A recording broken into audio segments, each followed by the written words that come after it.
السلام علیکم ویورز. سردی اتنی زیادہ نہیں ہے لیکن بڑھاپا جو کہ زیادہ ہے اس لیے ذرا زیادہ لگتی ہے، اس لیے میں نے کچھ اسکارف وغیرہ، طبیعت ویسے بھی ٹھیک نہیں ہے.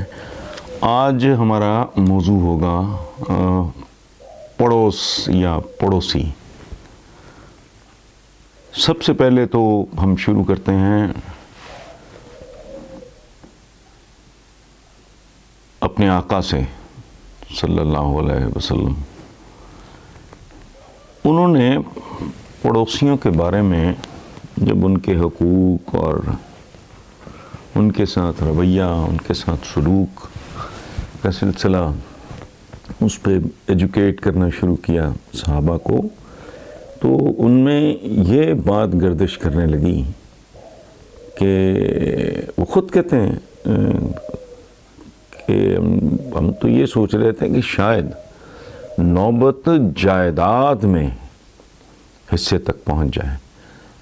ذرا تصور کریں حضور نے کیا کیا کچھ سمجھایا ہوگا کہ ہم سایہ، اردو میں تو، انگریزی میں تو چلیں جی نیبر اور نیبرہڈ، ہم سایہ، ہمارا تو اردو میں بڑا خوبصورت ایکسپریشن ہے.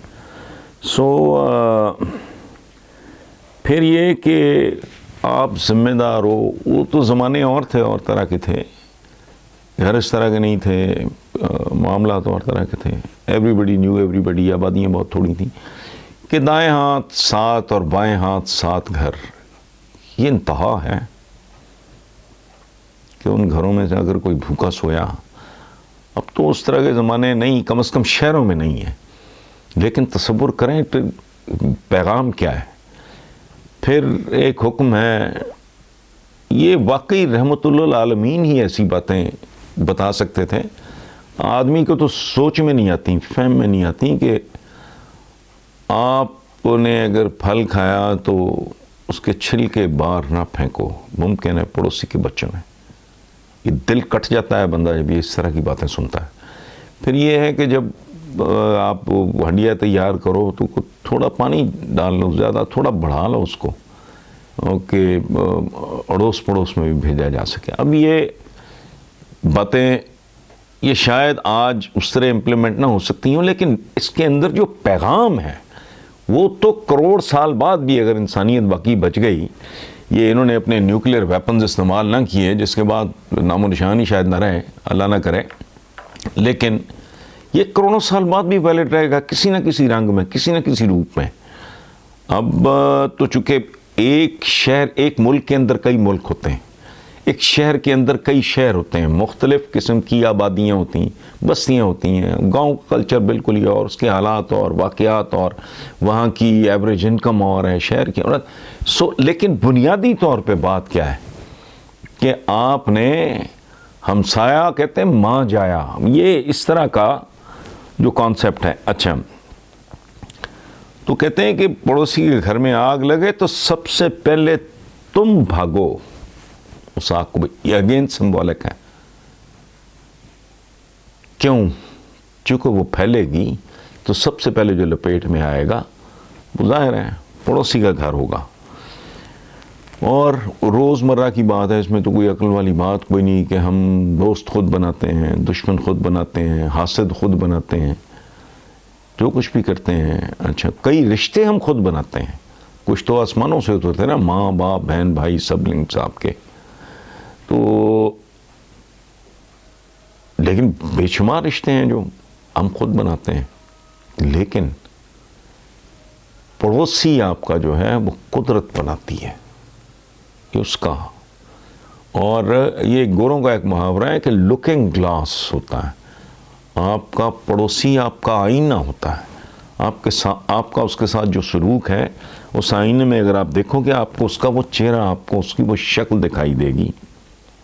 اور ایک جرمن محاورہ ہے جس کا میں نے ظاہر انگریزی میں پڑھا ہے، اس کا میں اردو ترجمہ ہے کہ ایک اچھا پڑوسی آپ کے گھر کی قیمت بڑھا دیتا ہے. Again this is some thing very symbolic. تو اور آخری اور حتمی بات، اگر یہ کلچر عام ہو جائے، میرا سلوک اپنے دائیں بائیں والے پڑوسی کے ساتھ، سامنے والے کے ساتھ اچھا ہے، ان کا اپنے والوں کے ساتھ اچھا ہے، ان کا یہ اگر ایک جیسے چین ری ایکشن نہیں ہوتا، اگر یہ فضا بن جائے تو آپ کین یو امیجن ایک معاشرہ جس میں یہ کلچر بن جائے کہ ہم نے ایک دوسرے کے ساتھ معاونت کرنی ہے، ایک دوسرے کا دکھ درد میں شریک ہونا ہے، ایک دوسرے کا احساس کرنا ہے، تو اس کا آپ خود ہی تصور کر رہے ہیں. لیکن انفارچونیٹلی میں آخر پہ کنکلوڈ کرتے ہوئے میں یہ بات عرض کروں کہ میرے ٹین ایج میں، میرے بچپن میں بچہ پورے علاقے کا ہر بزرگ اس بچے کا بزرگ ہوتا تھا. گھبرا سرزنش مجھے یاد ہے فرسٹ ایئر سیکنڈ ایئر میں مجھے کسی بزرگ نے سگریٹ پیتے ہوئے دیکھا تو انہوں نے مجھے بڑی محبت سے، شفقت سے امبیرس کیا، بڑی نرمی سے مجھے ڈانٹا اور کہا کہ دیکھو میں میاں صاحب کو نہیں بتاؤں گا. میرے والد کا حوالہ دیتے ہوئے انہوں نے کہا کہ دیکھو بیٹا میں میاں صاحب کو نہیں بتاؤں گا، لیکن اگر میں نے تمہیں دوبارہ سگریٹ پیتے ہوئے دیکھ لیا پھر میں بھی تمہارے کان کھینچوں گا اور میں تمہارے والد میاں صاحب کو بھی بتاؤں گا. تو ایک ریگارڈ، ایک رسپیکٹ ہوتا تھا. بزرگ آدھے دائیں بائیں کھسک لیا کرتے تھے. اب سچی بات ہے موسٹلی زیادہ تر نہیں، زیادہ تر یہی ہے، لیکن ظاہر ہے ایکسیپشنز آج بھی ہیں.